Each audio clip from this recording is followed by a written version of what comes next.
Okay, so you see here that I've got the actual dimensions of the Z car are 2¼ inches tall by 3.75. So to do this very basic box, so here's the dimensions of the Z car. I just added 1/4 inch to each side, which would give me 1/8 inch, like on the left and on the right and on the top and the bottom, just a little bit of cushion. So this gives me my final dimensions. I'm here at 2.75 by 4 inches by 2.5. I'm going to try to go through this pretty quick, but just to make sure you guys know. This is the box that I'm going to build, okay? Now, essentially, the box is going to look like, it's going to be this kind of thing where I can't believe I'm drawing with a gradient, where this would be the front, this would be the top, and this would be the side, okay, if we're looking at it like in perspective. Boy, what a terrible way to do it. So I'm going to go ahead and delete that. Beautiful, no. Yeah, exactly. So the thing to think about when you're doing this three-dimensional thing is you're going to have a front, a top, a back, and a bottom. And you see the back, in this case, I have it upside down because when it folds, it's going to be right side up in relationship to the front.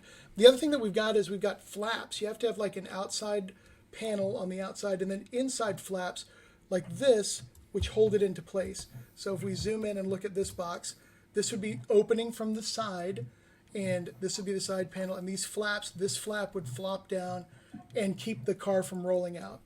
So I'm just going to show you real quick how to build this box. So I'm going to go to my artboards somehow, window, artboards, and I'm just going to make a new artboard over here.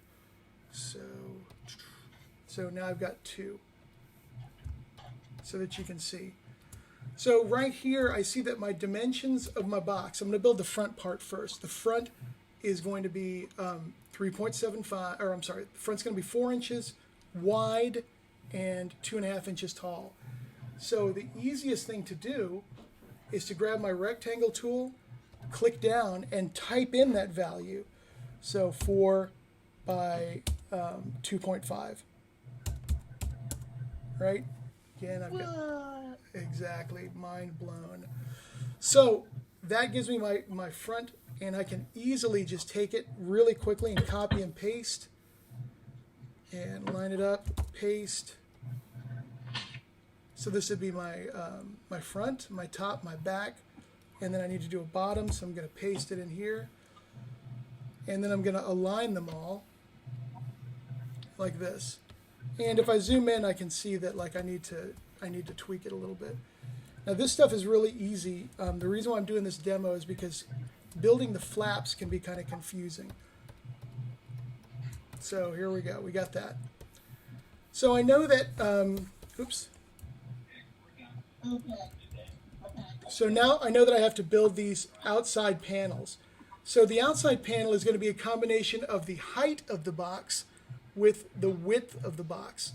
So one thing that I could do is I could just copy this box, and I can come over here and transform it and make the width, instead of 4 inches, I can make it 2.75. Okay. Now one thing that you've noticed, at least, or I don't know if you've noticed it, but when I make this, it changes my point size, my stroke, because I reduced it a little bit. So I can make it, I can push it back up to 1 point. All the other boxes are 1 point. Okay, now I'm going to zoom in, because now what I want to do is I want to make the flap. You guys are still seeing this, right? It's making sense? Let's see. You know what I'm going to do? I'm going to select all these, because I think I got a problem here. I'm going to select all these and have no fill. And see, that tells me right there that that was overlapping. So I'm going to move this up. There we go. So anyways, now I've got this side flap. And now what I want to build is the little tab that goes over here. Okay? So I'm trying to build this shape. Well, here's how I'm going to build it. I'm going to make my tabs are going to be 1/4 inch. So I'm going to select this, and I'm going to copy and paste it, and then I'm going to adjust the width to 1/4 inch. And there's my little tab, but of course you're not going to leave it like a rectangle because that's not right. So what I want to do is I'm going to line it up, and I need to put, I don't know if you guys can, yeah, sure you can see it. I could make this tab rounded. I could grab just this one and I can pull that in and I can make it a rounded tab like that, which you see a lot. Or the way I'm going to do it is I'm going to grab my direct selection tool, and I'm going to come here and select this, just this point, and I'm going to hold down my shift key and move it down until it's like right. So there's that. And usually I'm going to make it come in about 1/4 inch, but I'm kind of doing it quick so that you guys can, I don't waste all your time today. No, please do. My mom's making me do chores today. Goodness. She's making you do tours. Yeah, she's making me do chores. Oh, chores. I don't wanna.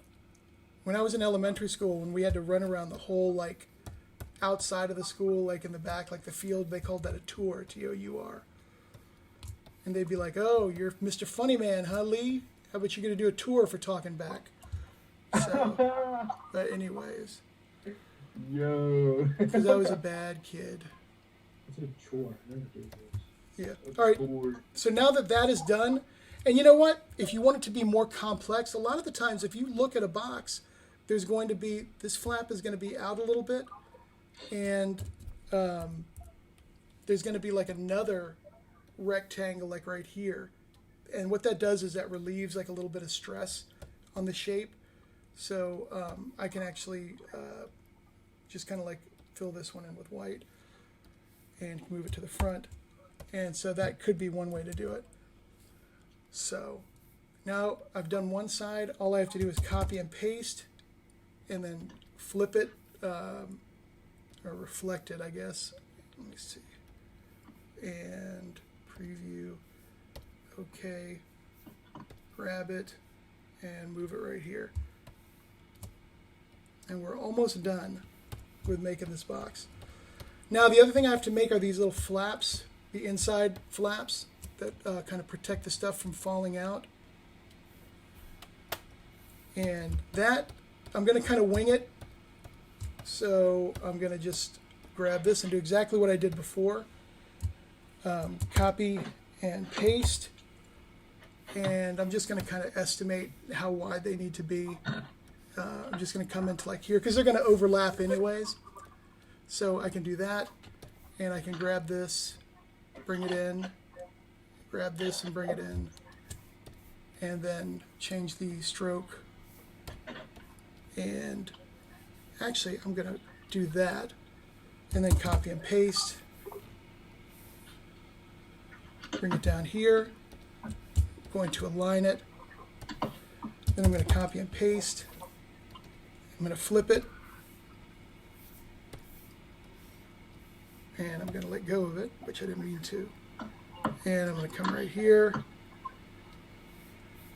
and of course I can align these together horizontally, you know, make sure they're there. I can align that centered, make that centered. So now basically I've got my box, I've got my panels. You can see here my flap was a little bigger here, probably could have made it 1/2 inch or whatever. Now I need to do my glue panel. And then what I'm going to do is, because in this box I only have one part that's going to be glued. This, when you fold it around, is going to glue right in here. That makes sense to everybody, right? You can see that. So I'm going to grab this rectangle, copy and paste it, and I'm going to set up my flap here. I'm going to grab this, move it over, and these should be even, but again, I'm trying to rush through this a little bit. So, and now I need to indicate my glue lines. So remember, the glue lines are going to be those like little hash marks or whatever. So one way to do that is to literally grab my pen tool, or my line segment tool or whatever. Let's see. I guess I'll do it with my pen tool. And I'm going to hold down the shift key. I'm going to click and then hold down the shift key. When I hold down the shift key, you can see that it constrains it to 45 degrees, like 45 or 90. So I'm going to go down to 45 degrees like that. And then I'm going to hit Command-Shift-A to deselect. And then I'm going to grab this and I'm going to go copy and paste.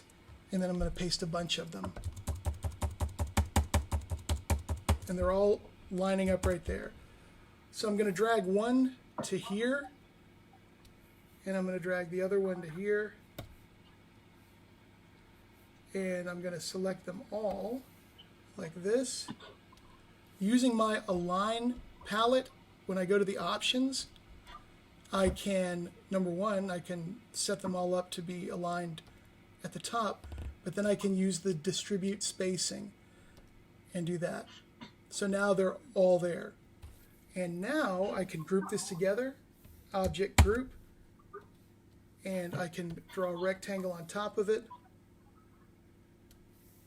And then, exactly, object clipping mask make. Did I miss something? I did. My bad. That's on me. That's on me. That's not you.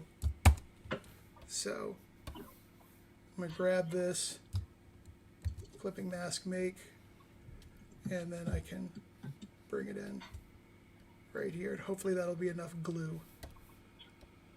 We shall see.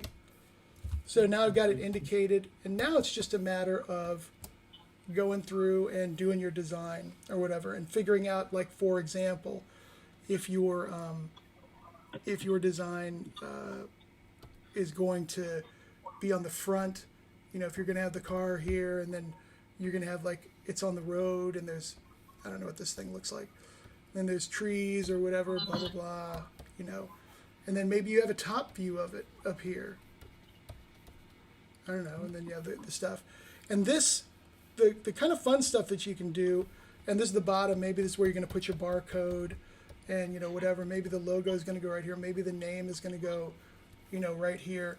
But you know, when you have your flaps, you could put words on the flaps. You could say, you know, adventure awaits, right?